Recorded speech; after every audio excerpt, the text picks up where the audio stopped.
Hi, I'm Joan Newcomb, and today's morning musings is It Gets Better. I'm doing a series of daily morning musings, and I'm using posts from my blog, Adventures in Density and Effort, as inspiration. Now, I wrote these a while ago, and some of the things might be out of date, so I will stop and give you the most recent information. At the end, I will summarize the topic based on what's going on in the world today. Also, I have some special offers, so stay tuned to the very end to see what they are. It gets better. There's a video campaign on YouTube aimed at gay teens called It Gets Better. There's a high number of GLBTQ plus adolescents who end up committing suicide because it seems the world does not accept them. On YouTube, there's a wonderful amount of videos by GLBTQ plus and straight people, celebrities and regular folks, reassuring them that it gets better. I just want to say that I wrote this a long time ago and there was not a plus after the Q. I think that must have been a later thing, so that's why I keep saying plus. Also, a lot of this really applies to trans people nowadays. From 12 to 21, we undergo such transformation. Our bodies mature, our personalities develop, and we change from children to young adults that can drive and vote and get married. Everyone experiences traumatic growing pains. Everyone feels at some time that their world is ending as they know it, and they can't imagine life beyond the excruciating now. They need to know it gets better. With all the economic challenges and natural disasters, it seems like the entire planet needs to know that it gets better too. It actually gets better the instant you realize that it will. Shifting perspective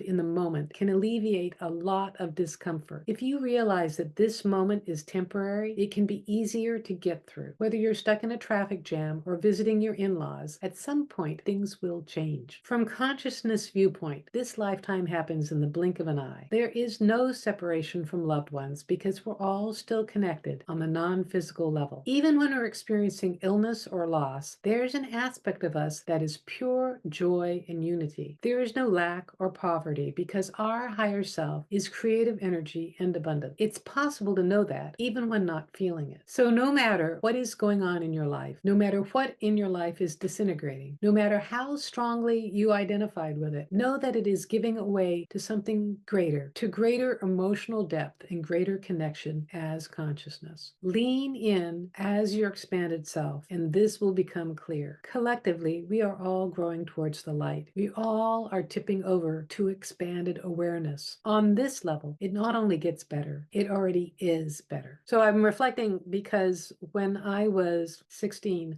I took an overdose. I had been released from adolescent ward in a mental hospital. I think I was there the maximum amount of time, which was like 3 weeks. They gave me my 3-month supply of antidepressants. And actually, I'd gone there because I had taken a token overdose of 8 aspirin and went to the school nurse because I was experiencing so much pain. And then ended up being in this adolescent ward diagnosed with a depression. And so they released me after 3 weeks, and I had the bottle of antidepressants in my pocket, and I went down and I rode the bus back to my school and immediately got triggered again and was experiencing excruciating amounts of emotional pain. And I went next door to the McDonald's and sat a little while with my best friend, Karen. And then I got up and went to the bathroom and I took all 90 pills. Then I wandered out and went and sat waiting for a bus. And the thing was, I don't remember consciously intending to end my life, but I was in so much pain, I couldn't imagine any way outside of this. So I sat for a while at that bus stop and no bus came. So I got up and I wandered across the street, and my friend Karen was standing at another bus stop, and I told her what had happened. It was like, oh no. So she took me to the restaurant and she called a cab. We were so young. She called me a cab and rode with me to the hospital, and then she sat out in the waiting room while they pumped my stomach. And I was in a coma for 3 days after that. I don't remember having a near-death experience. I do remember there was a period of time where I woke up and I was hovering above my body. I couldn't get in.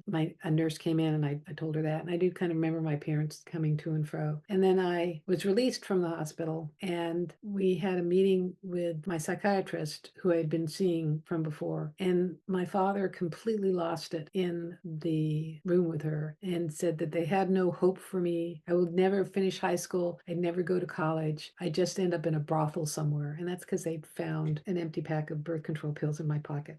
And my mother just thought that I had taken them as part of the overdose. The other thing I do recall is that I was on an exuberant high, which a lot of people coming out of near-death experiences have. My mother just assumed it was because I took 3 months of antidepressants. Might have been so.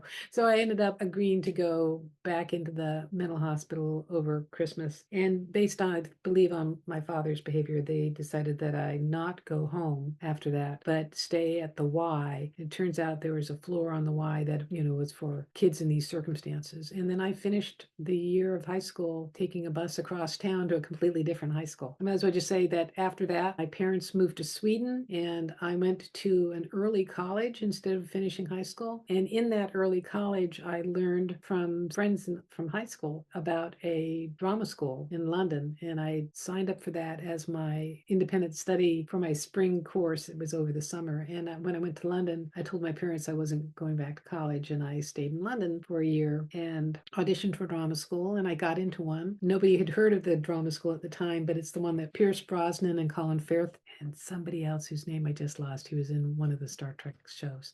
And I was there for a year, and I could keep going, but I think the point I'm trying to make is that I had a lot of life after my overdose. And there was a lot of times that it was really, really hard. It was definitely harder at times, but now it is better. It's so much better. And I've had times throughout all these times where there have been incredible spiritual awakenings. There have been times of just being enveloped in love in an amazing way that if you watch near-death experience stories, that's how people experience being on the other side. But I've had them while I've been in this body. I'm now in a phase of life. I'm just planning to keep going for another 30 plus years. I just plan to just outlive all my siblings. And so it does get better. And we're only viewing things in our lives from the experience that we're having now and all that we know up until this moment. And we can't know the road in front of us. And as consciousness, you are capable of handling it. As consciousness, we are all capable of handling our lives and of the script that as consciousness we wrote. It may feel like we've been given the script, but we wrote it. And it makes it a lot easier to manage it when you learn to identify yourself as consciousness and navigate your life as consciousness. And for more information about that, listen to all my videos and check the resources that I have in the doobly-doo below. And if you like these videos, please click the like button and subscribe. And that way YouTube will share this far and wide and get this out to people who really need to see this information. And if you want a free sample of one of my consciousness techniques, click on the link below to the skybox technique. It'll give you an expanded perspective of life and help you see beyond the cloud cover that you might be enveloped in right now. And if you want some techniques for manifestation, click on my self-study course, Manifesting Money and Miracles, and it'll teach you how to embody frequencies that'll completely transform your life. And if you want to know more, my website is joan-newcomb.com. There you can learn about my individual sessions where I take a look at you as consciousness and what's going on in your life today. I can answer any questions that you might have, whether it's about relationships, about your future, about jobs, about moving. I can talk to dead people, and it's all recorded just for you. And if you want to learn how to do this for yourself, Manifesting Money and Miracles is a great preparation for my coaching special where I work with you one-on-one and I give you specific consciousness techniques so that you can transform your life. So go to my website, joan-newcomb.com, and I'll see you tomorrow in another Morning Musings.